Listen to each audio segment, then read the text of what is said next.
began in Wetumpka, Alabama's distant past. Deep in space, a menace loomed that is unlike anything one could imagine.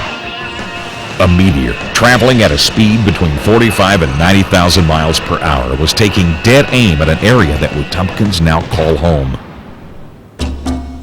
Measuring 4 miles from rim to rim, the Wetumpka Meteor Impact Site is one of only 6 exposed craters in the United States.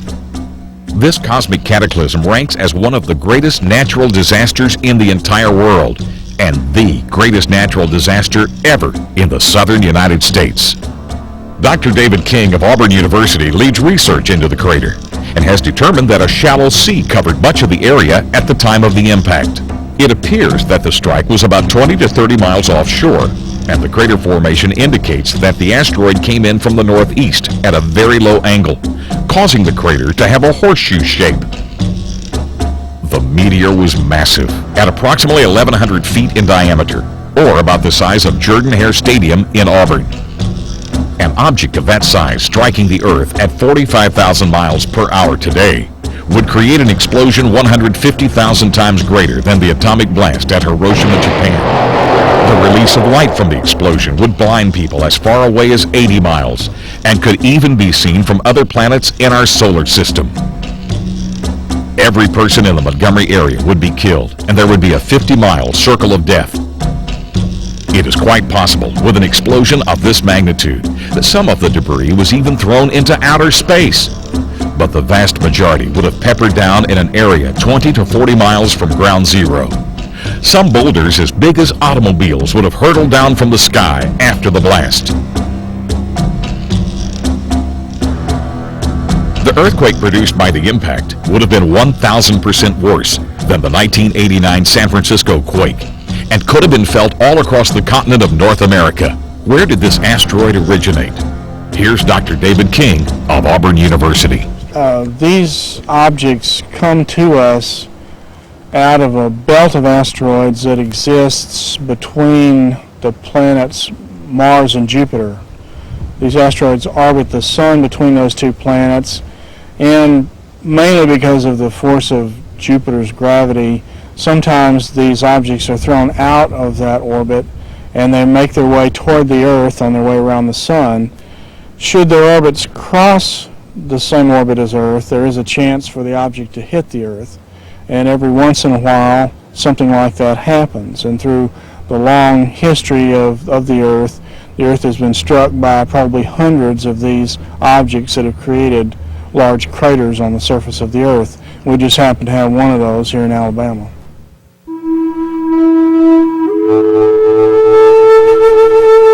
The changes produced by the meteor impact were probably first seen by human eyes around 5000 BC, when nomadic bands of hunters first camped near the site now known as Fort Toulouse-Jackson Park, just outside the city of Wetumpka. The junction of the Coosa and Tallapoosa rivers became densely settled at an early date. The broad floodplains formed by the convergence early of the two rivers was an area rich in the wild plant foods and game sought by the hunter-gatherer tribes. These floodplains were also the fields of agriculturalists by around 1000 AD. This region is especially rich since it is situated astride the fall line, where the Appalachian Plateau and the coastal plain physiographic provinces meet. The Tallapoosa River flows along the edge of the fall line from Tallahassee to Fort Toulouse, creating an area of diverse flora and fauna. Around 400 AD, Indians living in the area established large semi-permanent villages between the two rivers. During the Mississippian stage, about 1000 AD, inhabitants built several large mounds topped with ceremonial temples. Today, only one mound remains. These Indians were Alabama's first farmers. They lived in compact villages surrounded by a palisade of logs with bastions and a dry moat. In 1540, the Spanish explorer Hernando de Soto explored what is now Alabama and is believed to have passed near the future site of Fort Toulouse and to have found thriving Indian communities in the area.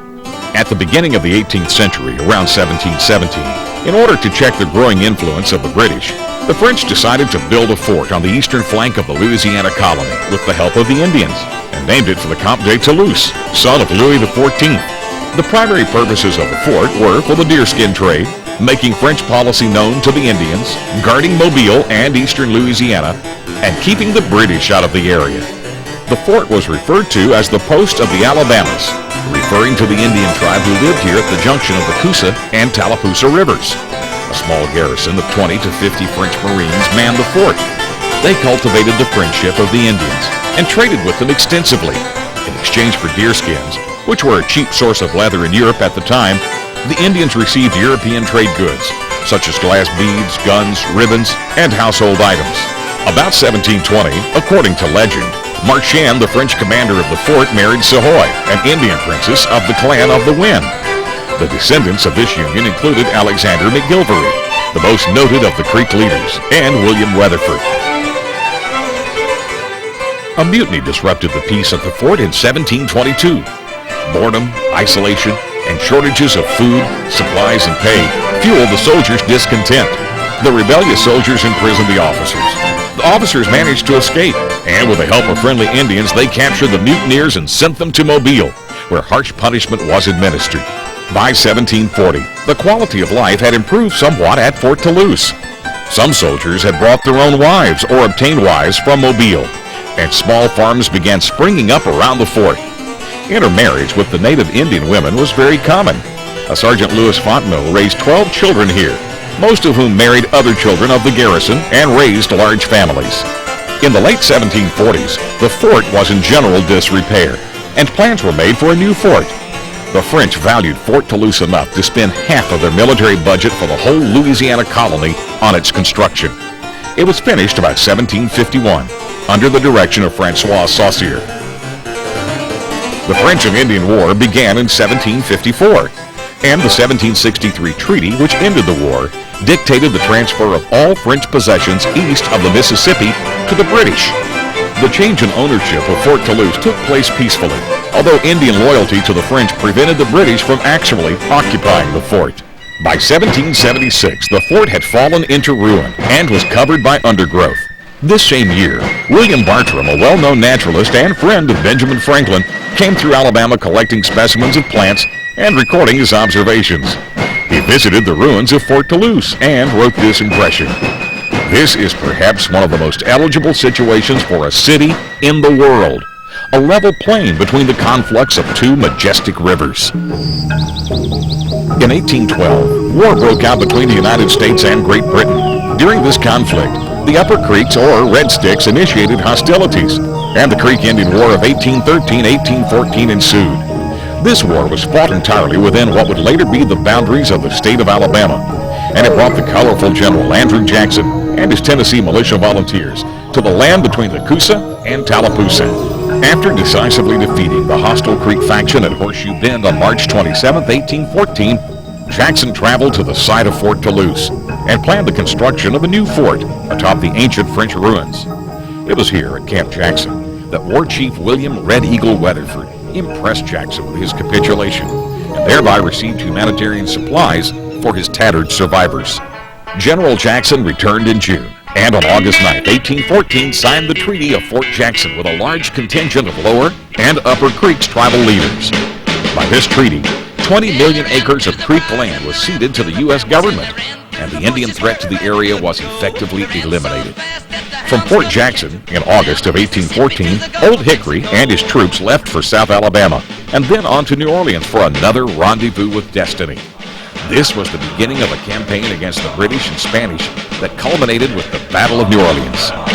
Jackson, on the strength of these victories, including the defeat of the Creeks at Horseshoe Bend, went on to become the 7th President of the United States. After the war was over, elements of the regular army stayed on to operate the fort, and a small settlement called Jacksontown arose nearby. This became the first county seat for Montgomery County. The first Montgomery County jail was the Fort Jackson Brig during these early years. The land known as North Wetumpka, or the Fraction, continued to be occupied by the Creeks until their removal following the Treaty of Cusseta in 1832. This later removal has come to be known as the Trail of Tears. As the U.S. government began to sell the land, a trading post was developing just north of the Old Creek settlement on the Coosa, and this would be known as Wetumpka. The post office was established in 1833. the same year of the famous Leonide meteor shower, which is the event that inspired the song Stars Fell on Alabama. The area was referred to as Falls of the Coosa, or the Falls. In 1834, a legislative act described the future town as being at the Wetumpka Falls. The word Wetumpka referred to a specific point in the Coosa River, not an Indian village. The Muskogee word Wewatumka means rumbling water. By 1820, the new area was attracting settlers, and Methodist circuit riders stopped for regular meetings in Wetumpka. The church they began grew into what is now the First Methodist Church. Wetumpka's growth was immediate, rapid, and prosperous because of its location at the head of navigation on the Coosa River, in the midst of a rich agricultural region. It thrived as a trading center for goods shipped to and from the inland counties of Alabama. Its only rival was the smaller settlement of Montgomery, some 20 miles downriver. Dissection marked the city's early development. Split geographically by the Coosa River, the area was first a part of Montgomery County. In 1818, the area west of the Coosa became part of Watauga County, while the area east of the river remained in Montgomery County until 1839, when it became a part of Coosa County. It remained this way until 1866, when Elmore County was formed from parts of Watauga, Coosa, Tallapoosa, and Montgomery counties. By 1829, steamboats were traveling the river from Mobile to Wetumpka, catering to the cotton trade. Judge George Smoot recalled in his 1887 memoirs that Wetumpka had good steamboat navigation nearly all year round to Mobile and New Orleans. A large and lucrative trade was carried downstream by flatboats on the line of the Coosa from as far northeast as Rome, Georgia. As a result of this trade activity, 3 communities sprang up. The settlement on the east bank of the river was incorporated on January 17, 1834, and the next day, the settlement on the west bank was incorporated. In 1839, West Wetumpka, East Wetumpka, along with the settlement to the north, known as the Fraction, was all incorporated into one city. The town's first toll bridge was built in 1834. In 1844, a new bridge was ordered, and the bid went to a company owned by John Godwin. But the man behind the design and construction of the bridge was a slave belonging to Godwin by the name of Horace King. Robert Jemison, a construction and transportation expert, said King was the best practicing bridge builder in the South. King erected a 600-foot covered bridge with more than 200 feet of land approach. This bridge was a wonder of its age and a tribute to the skill and resourcefulness of Mr. King, who was emancipated by Godwin in 1846. This bridge remained until the Great Flood of 1886 washed it away. It is Mr. King's bridge that is featured in the 1847 painting by Adrian Thompson, which is now held by the Boston Museum of Fine Arts. The current Bibb Graves Bridge was completed in 1931 to replace the Iron Bridge, which replaced the Horace King Bridge. Road development also enhanced Wetumpka's commercial growth. By 1833, the legislature had authorized a toll road from the river landing in Wetumpka north to Sylacauga. Others followed. Toll travel was developed further with the advent of plank roads. The most famous was the Central Plank Road, which started in Montgomery and passed through Wetumpka and on to Winterboro, a community just south of Talladega. The route through Wetumpka was along what is now South Main and Company Streets. In 1833, the first hotel was built, and P.T. Barnum exhibited his famous Siamese twins there. In 1835, future industrialist Daniel Pratt had selected land on both sides of the Coosa River north of Wetumpka for his cotton gin factories. The landowners, thinking theirs was the perfect place, decided to charge too much. Daniel Pratt moved on a few miles west, and the rest is history. Around this time, Chicago and Wetumpka were considered to be the United States' 2 most promising towns on the burgeoning western frontier. In 1839, Wetumpka was chosen as the site for the state's first penitentiary, which was completed in 1841. The Masonic Brotherhood laid the cornerstone with much ceremony after a parade to the site by local military organizations. In spite of all the fanfare that went with building the penitentiary, by January 1842, only 1 convict had actually been incarcerated. His name was George Garrett, and he'd been convicted of harboring a runaway slave. A movement was begun in 1836 to build a railroad that would link Wetumpka and the Coosa to the Alabama interior and Georgia. However, the crash of 1837 forced the collapse of the railroad and destroyed the fortunes of many of Wetumpka's business leaders. It would be 1878 before rail service would reach Wetumpka. Wetumpka has produced its share of political figures. The two most notable were Benjamin Fitzpatrick and William Lowndes Yancey. Fitzpatrick became governor in 1840, and after his term as governor, he was appointed to fill the U.S. Senate seat of Dixon Hall Lewis, who had died. Fitzpatrick was opposed to Alabama's secession from the Union. When his efforts to stop secession failed, he retired to his plantation near Wetumpka. In contrast, William Lowndes Yancey was a zealous and articulate advocate of states' rights within the Union. Born in South Carolina, he eventually moved to Wetumpka and published several newspapers with titles such as the Wetumpka Argus and the Southern Crisis. Yancey began his political career in the Alabama House of Representatives. Later, he reached national prominence as a U.S. Senator. One historian maintains that without Yancey's brilliant oratory and indefatigable labors, there would have been no secession, no Southern Confederacy. In 1845, a campaign was begun to move the state capital from Tuscaloosa to a location in the center of the state. At that time, Wetumpka was a city of 3,000, and Montgomery had but 2,000 citizens. Both were surrounded by rich farmland, and both were located on a great river system. Wetumpka ended up losing her bid for the state capital by a very small margin. When the fight for the capital was lost, many buildings, business houses, and residences were torn down, taken to Montgomery, and erected there. An entire block along Montgomery's Bibb Street was built by a contractor with material taken from buildings in Wetumpka. After a railroad was built linking the Alabama River at Montgomery to farmers in the east, Wetumpka's growth began to slow. The same year Wetumpka lost its bid to be the capital, fire destroyed most of the East Wetumpka Commercial District. All buildings from the bridge north of Hill and Company Streets were destroyed in the blaze. Another great fire occurred in 1852 and destroyed 52 Wetumpka businesses. Three extant antebellum churches give testimony to Wetumpka's early faith. The First Baptist Church is the oldest and was constituted in 1821 as the Coosa River Baptist Church. In 1837, it merged with a small Baptist church in Wetumpka, and they called themselves the Coosa River Church of Wetumpka. It was in 1847 that they assumed the name of First Baptist and secured a site for the construction of a permanent house of worship. It was a pay-as-you-go plan, and the building was not dedicated until July 11, 1852. The main auditorium was on the second floor. The black members of the church held their own services on the ground floor of the building. The First Methodist Church was completed in 1854. In 1837, the first house of worship, described as a little wooden building, was erected in the northern suburbs of town. In 1843, this building was abandoned, and a wooden frame building was built across the street from where the present building stands. In 1845, this building was the site of a very historic session of the Alabama Conference, where a dispute over the issue of slave ownership led to a division in the Methodist Church. This division remained until the Methodist Church of the South and North reunited in 1939. Although a place was allotted in the main Methodist auditorium for black members, most preferred the basement services, where their own ministers and style of worship prevailed.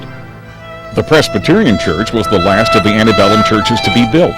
On January 10, 1836, the Presbyterian Church was organized with 19 charter members.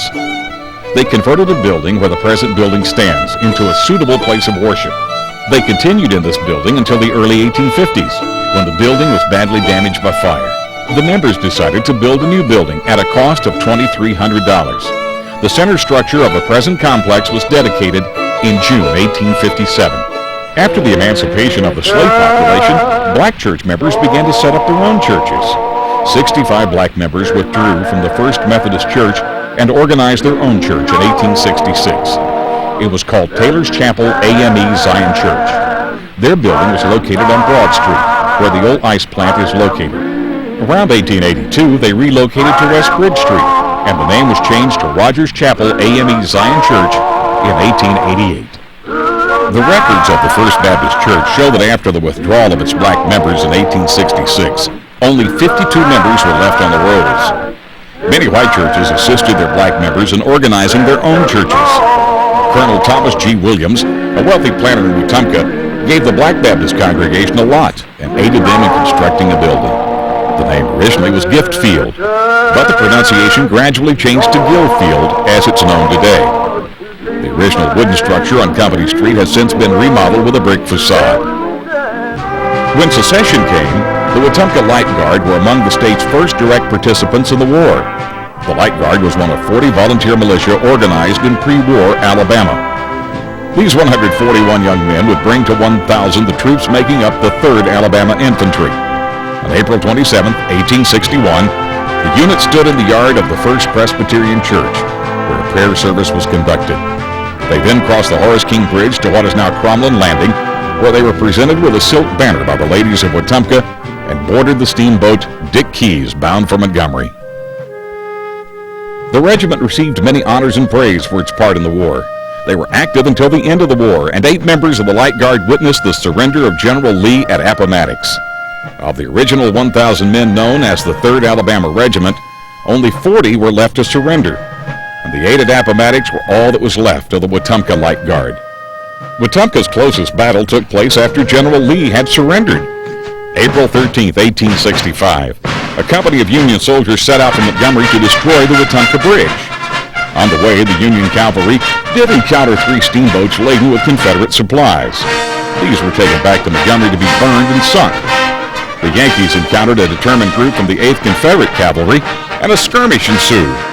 Although it was reported in the Union annals that the Federals drove the Confederates from their camp, the salient historical fact remains that Wetumpka's prized Horace King Bridge, the objective of the mission, was never disturbed. The war between the states took its toll on Wetumpka. The town was, however, fortunate in that its buildings had not been burned or vandalized by federal troops, as had happened in so many southern towns. A small band of Yankee soldiers did, however, hang a prominent Wetumpka citizen in an attempt to get at his considerable stash of wealth.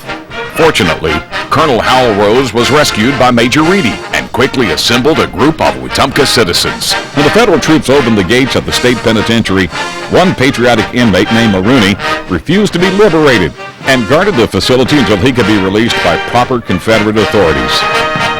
On March 29, 1886, the Horace King Bridge was washed away and Wetumpka was flooded. An iron replacement bridge was not completed until a year and a half later. Believe it or not, 1886 also brought a heavy earthquake that caused great damage to the town. It was reported that all the people at their homes flocked to the churches, and all the folks at church ran for home. By the early 1900s, the town was prospering, despite disastrous fires again in 1902 and 1908. Wetumpka has always had a close association with the Coosa River. From its beginning in Georgia to its end at Wetumpka, the now mostly tamed Coosa was once one of the wildest rivers in the southeast. During Reconstruction, state leaders did not like the fact that Rome, Georgia enjoyed the bounty of northeast Alabama trade. A bill was pushed through the legislature in 1867, authorizing a survey to determine if the river could be made navigable for steamboat traffic. Little happened until William Patrick Lay brought together a group of businessmen to form the Coosa Alabama River Improvement Association in 1890. Federal money was appropriated, and through the 1890s, work proceeded. And in June of 1896, the walls of the lock at Wetumpka were finished. But there were many locks to be built before traffic could come all the way down the Coosa.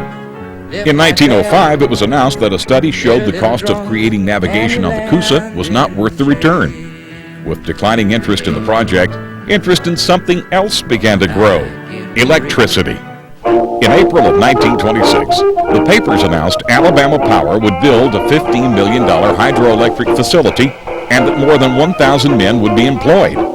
Jordan Dam was dedicated on November 21, 1927, with the usual speeches and barbecue. Over 5,300 attended the ceremony for the largest power project ever undertaken by private capital in the South. Another year would pass, however, before Jordan Dam began to generate electricity. The Wetumpka area is noted for its beauty, and one area in particular is a little corner of Greece. In the 1920s, the namesake and grandson of Alabama Governor Benjamin Fitzpatrick married his childhood sweetheart Mary Mapes. Benjamin and Mary fell in love with the land where Jasmine Hill Gardens now stands. The Fitzpatricks adored Greece and decided to bring some of its symbols to their home in Alabama. On the hilltop, stones were laid by many local workers who were able to feed their families through the Depression years with the wages. Once during World War II, flights from Maxwell spotted the construction and reported it to headquarters. FBI investigators came thinking they had found a subversive military outpost, but instead, it was an accurate reproduction of Mount Olympus's Temple of Hera. Jim and Elmore Ensco continued the work begun by the Fitzpatricks when Miss Mary passed away in 1982 at the age of 96. On June 30th, 1996, the youngest of the Ensco children, Turner, carried the Olympic torch into Jasmine Hill Gardens as it traveled across the nation to the Summer Olympics in Atlanta. The gardens have passed to the nonprofit Jasmine Hill Foundation in order to enable future generations to enjoy Wetumpka's garden legacy. Kelly Fitzpatrick, another grandson of Governor Benjamin Fitzpatrick, was born in Wetumpka in 1888, and his artwork would one day grace the walls of the foremost residences of the New World. He played a pivotal role in founding the Montgomery Museum of Fine Art.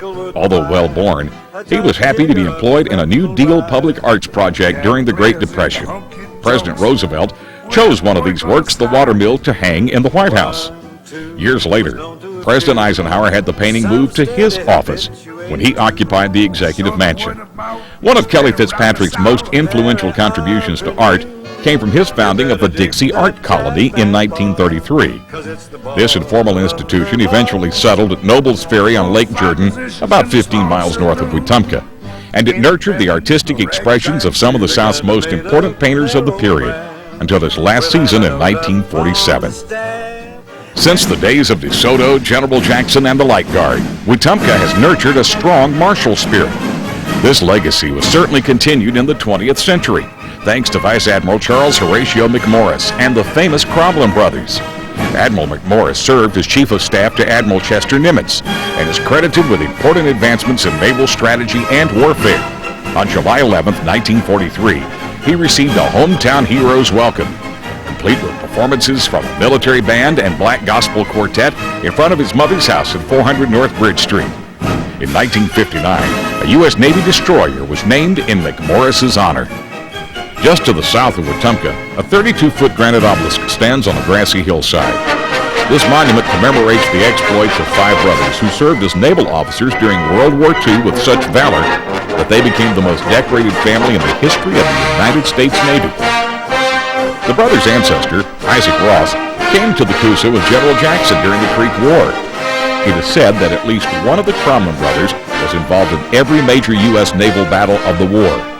They were recognized in Time and Life magazines during the war, as well as Ripley's Believe It or Not, and a wartime comic book was issued in which they were hailed the Dixie Demons.